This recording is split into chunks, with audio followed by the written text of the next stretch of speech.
दलाल लुटेरा विधर्मी इंग्रेज मान द्वारा लागू होता एंडोमेंट कमिशन जहा द्वारा केवल हिंदू मानकर मठ मंदिर को हड़प करेंगे, आमर एकर एकर जमी को हड़प करेंगे, आमर दान दक्षिणा को हड़प करेंगे, आमर सुना रूपा अलंकार को हड़प करेंगे। एंडोमेंट कमिशन द्वारा से सब हड़प करी विदेश को लुटिबे। समान प्रक्रिया एते पर्यंत स्वाधीन भारत चली।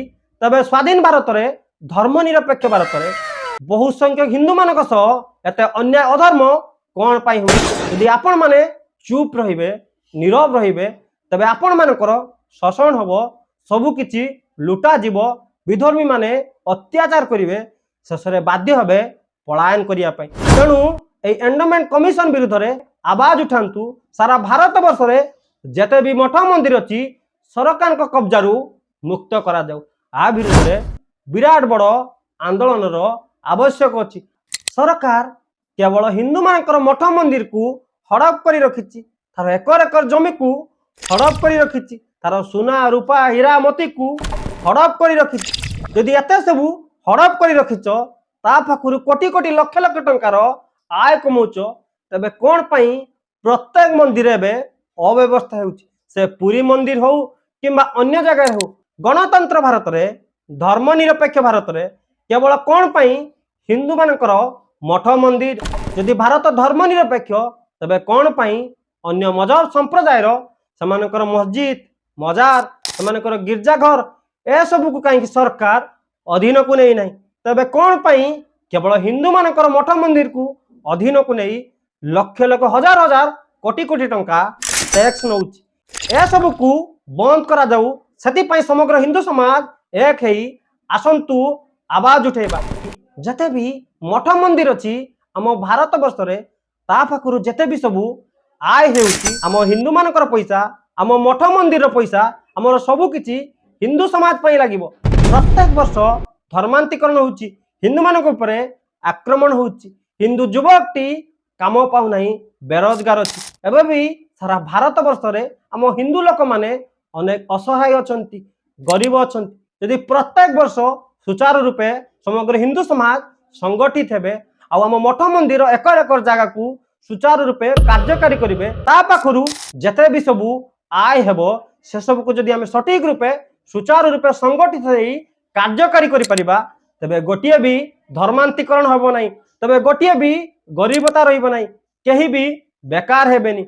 आमे प्रत्येक जगह रे गौशाला खोलिबा, गुरुकुल खोलिबा, आम वैदिक परंपरा शिक्षा को आमे पुनर्बार आरंभ करिबा। से पैसा रु बड़ बड़ चिकित्सालय निर्माण हेबो। जो हिंदूटी पैसा अभाव रु विराट बड़ बड़ महामारी रे ग्रास करुची, तार जीवन चली जाउची, से सबुर निराकरण हबो। कारण अन्य मजहब संप्रदायर से मुस्लिम संप्रदाय हो किंबा ख्रिस्टियन होंतु, समानकर प्रत्येक पैसा समानकर मजहब संप्रदाय पई लागुची। तबे कोन पई आम हिंदू मानकर पैसा, आम मठ मंदिर पैसा सरकार हरिलुट करुची? आ विरुद्ध रे आवाज उठांतु, सचेतन रुहंतु, सजाग रुहंतु, ए नटंकी बंद करंतु। लक्ष लक्ष कोटी कोटी टंका कोन हिंदू मानक नहीं जिहादी विधर्मी मानक केवल सब्सिडी देबे? हिंदू मानकर सुरक्षा पई कोन किछि भी दायित्व नहीं? पूरी भली जते भी मंदिर अछि आमे अनेक थर देखिचु अव्यवस्था। ए वीआईपी व्यवस्था बंद करंतु। वीआईपी दर्शन प्रथमे सबु मंदिर बंद करंतु। हिंदू धर्म रे भगवान समस्तक पई समान। आ विशेष करी आम हिंदू धर्म रे सनातन परंपरा रे भगवान सब बळे भक्त बसळ। प्रभु रामचंद्र सबरी पाखरु ऐठा खांतु, जगन्नाथ सामान्य दासिया बाहुरी हाथरू नड़िया नहीं जातु, कृष्ण तांको बंधु ठारू सुदामा ठारू चाउल भुजा खांतु। तेणु सदा सर्वदा आम भगवान होचंती भक्त बसळ। तबे कोन पई सरकार ए नटंकी करचंती? नेता मंत्री वीआईपी वीवीआई पई अलगा दर्शन, साधारण लोक को ठेली पेली जगन्नाथ मंदिर भितरू बाहर कर दियो। आउ वीआईपी वीवीआई मानकू, नेता मंत्री मानकू स्वतंत्र दर्शन। आउ किछि व्यवस्था अछि टंका नहीं हाथ गुंजा नहीं स्वतंत्र व्यवस्था। जे टंका दउची हाथ गुंजा दउची ताकू गर्भगृह रे प्रवेश करा जाउची, जगन्नाथ को छुईबा पई दिया जाउची। साधारण भक्तटीए पुलिस प्रशासन द्वारा ठेली फेली यथाशीघ्र बाहर कर दिया जाउची। या की प्रकार व्यवस्था?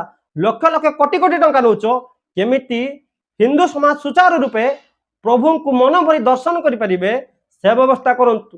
प्रत्येक मंदिर ए वीआईपी वीवीआईपी दर्शन बंद करंतु। अति दुखर सह कहवाई पड़ुछि आम पुरी मंदिर रे बड़ बड़ मंदिर रे रामकृष्ण परमहंस भली दलाल स्वार्थी माने अछंती जे माने भक्त माननकु किछि टंका पई पॉकेट गरम करिया पई नानादी प्रकार हैरान करंती सेमानकु हरकत करंती। आम पुरी को जेतेबेले बाहर राज्य विदेश रू कोनसी भक्त आसे सेमानकु नानादी प्रकार हैरान करंती जहाकु मु निज आखिरे देखि। खाली पुरी नुहे अनेक जगह रे ए भली दगला जयचंद अछंती जे माने भगवान को नारे साधारण निरीह भक्त मानकु लुटी थांती। ए सब को बंद करंतु। जो पुलिस अधिकारी अछंती आपण माने आम मठ मंदिर लक्ष लक्ष कोटी कोटी टंकार टैक्स नौचंती तबे कोन पई आज पर्यंत ए सब सुचारू रूपे हेई पारु नाही ता पई स्वतंत्र व्यवस्था करंतु। जगतर नाथ जगन्नाथ महाप्रभुंकर किछि भी अभाव नाही। हजार हजार एकर एकर जमी सुना रूपा हीरा मोती माणिक सबु किछि अछि जगन्नाथ को पाखरे 56 भोग लागुची। जेते भी भक्त आसुचंती प्रत्येक दिन निःशुल्क भावे तांकु प्रसाद दिया जाऊ महाप्रसाद दिया जाऊ। प्रत्येक दिन कोटी कोटी टंका हुंडीरू आदाय होउची। एते सबु परे भी कोन पई जगन्नाथकर भक्त को निःशुल्क अबड़ा प्रसाद सेवन करा जाऊ नाही। एते सबु कोटी कोटी टंका जाउची कुआडे यदि एते सबु कोटी कोटी टंका आदाय करूचो तबे सुचारू रूपे कोन पई भक्त मानकर दर्शन ही पारु नाही। भारत माता की जय। जय सनातन।